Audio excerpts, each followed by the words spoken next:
Roman Krznaric, How Should We Live? Great Ideas from the Past for Everyday Life.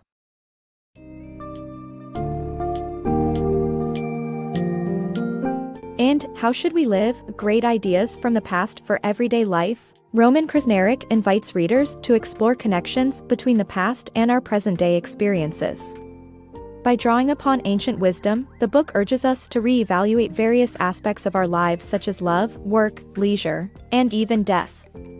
Krznaric presents ideas from the ancient Greeks on love, delves into the importance of empathy throughout history, and examines how modern consumerism has been shaped by our historical relationship with possessions. The book's core message is that reinterrogating outdated perspectives can greatly enhance our lives and enable us to navigate modern challenges.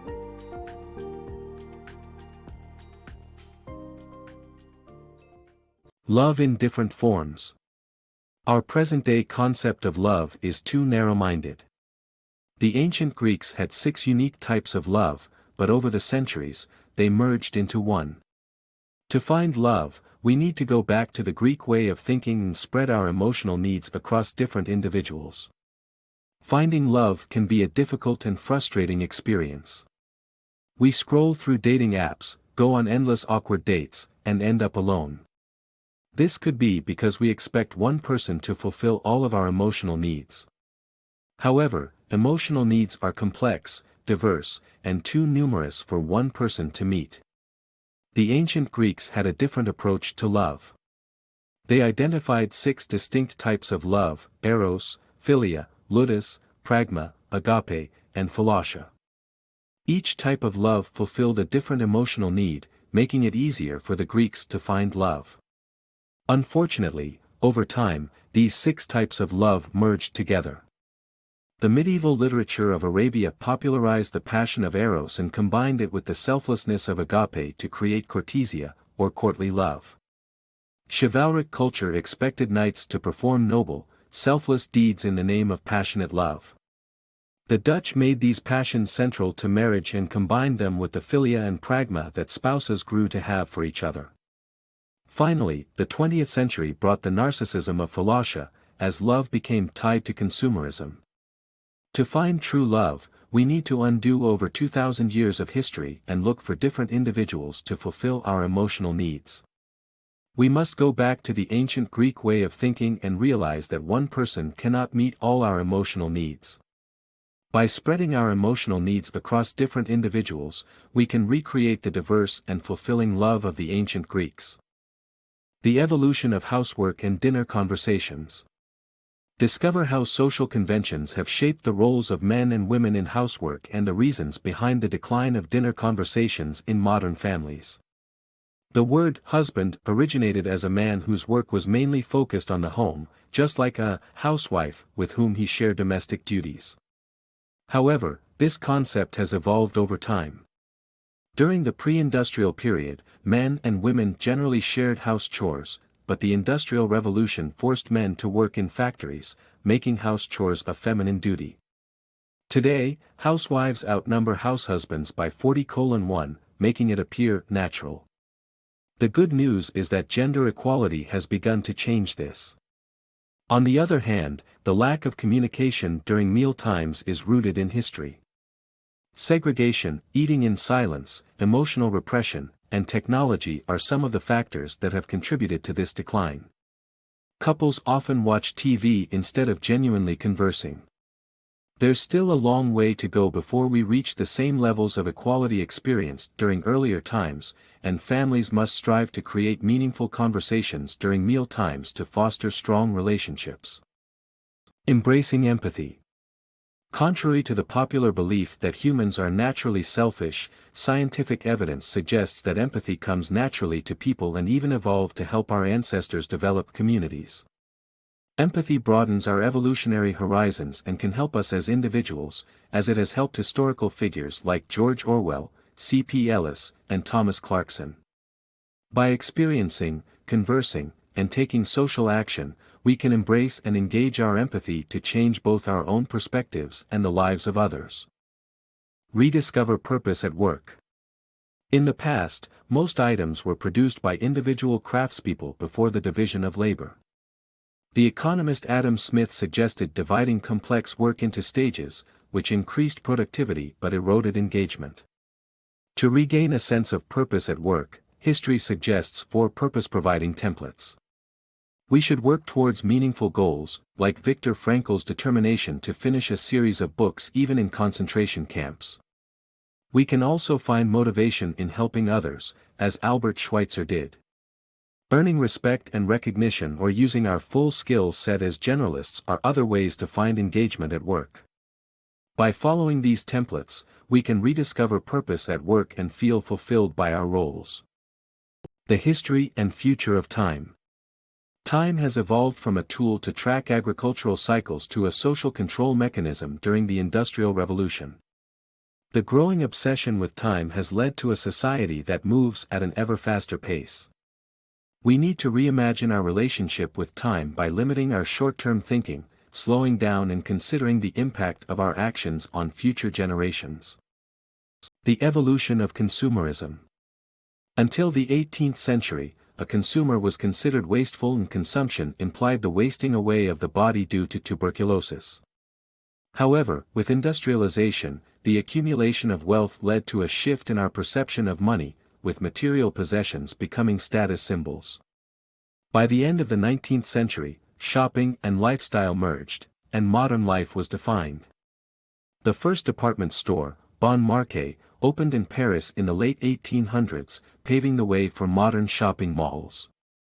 Today, advertisements drive us relentlessly to pursue money and the latest trends. However, living a simpler life, as demonstrated by Henry David Thoreau in his book Walden, can offer an alternative by fostering wealth that money can't buy. Expanding our sensory world. Our cultural preference for vision has limited the range of human sensory experiences.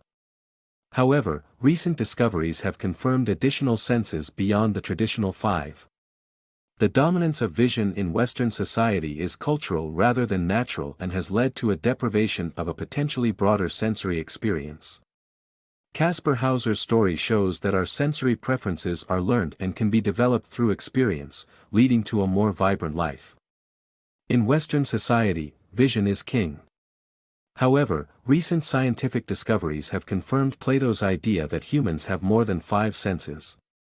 Alongside the traditional senses, such as touch, taste, smell, vision, and hearing, there are lesser-known senses such as thermoception, equilibrioception, and magnetoreception. Our cultural preference for vision is not natural but a product of technological advancements. The printing press, the scientific method, and visual displays of wealth have all played a role in making vision the dominant sense.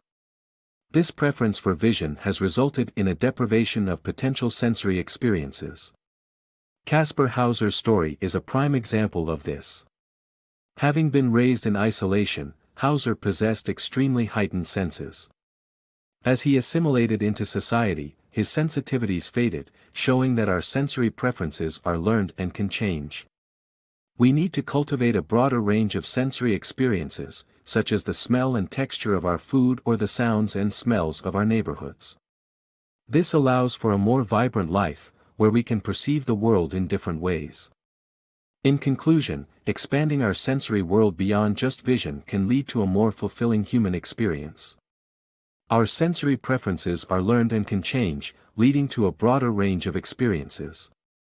The sensory experience of Kaspar Hauser highlights the importance of cultivating a wide range of senses and the need to move away from the cultural dominance of vision. Reclaiming the true nature of travel. Thomas Cook's original vision of travel was to offer workers a chance to expand their worldviews. Sadly, his son turned the business into a luxury pursuit that focused on wealthy clients. To reclaim Cook's original vision, we can look to 4 historical personas.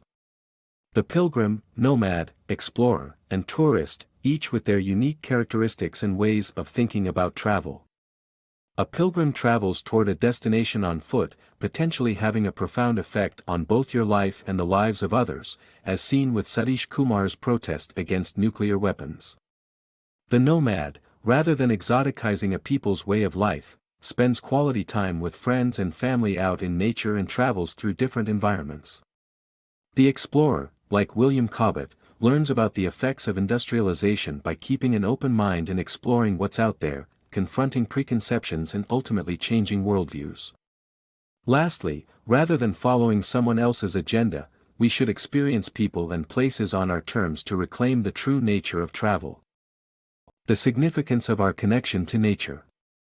Our attachment to nature comes from its beauty, psychological health benefits, and natural resources.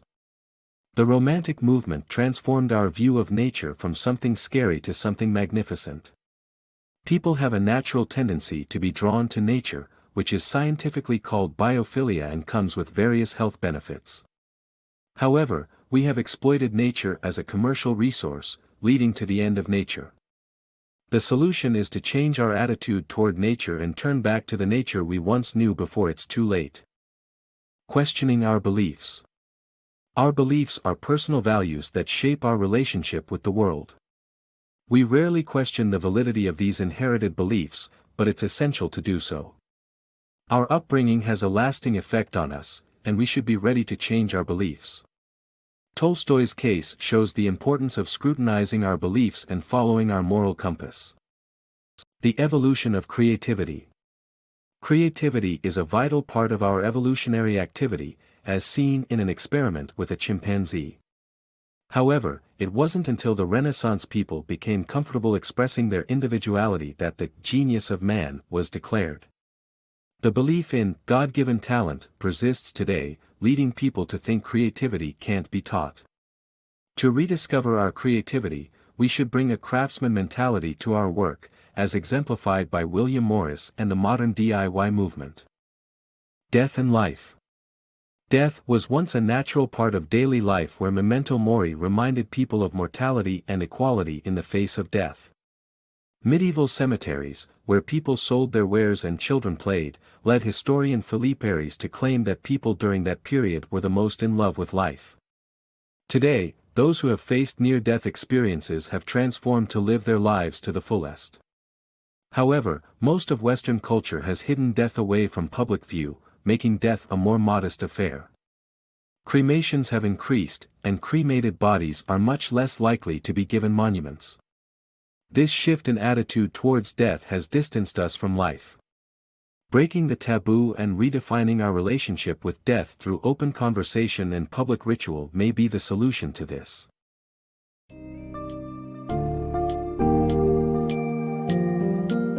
Throughout history, ideas and practices have evolved to influence our current beliefs and lifestyles.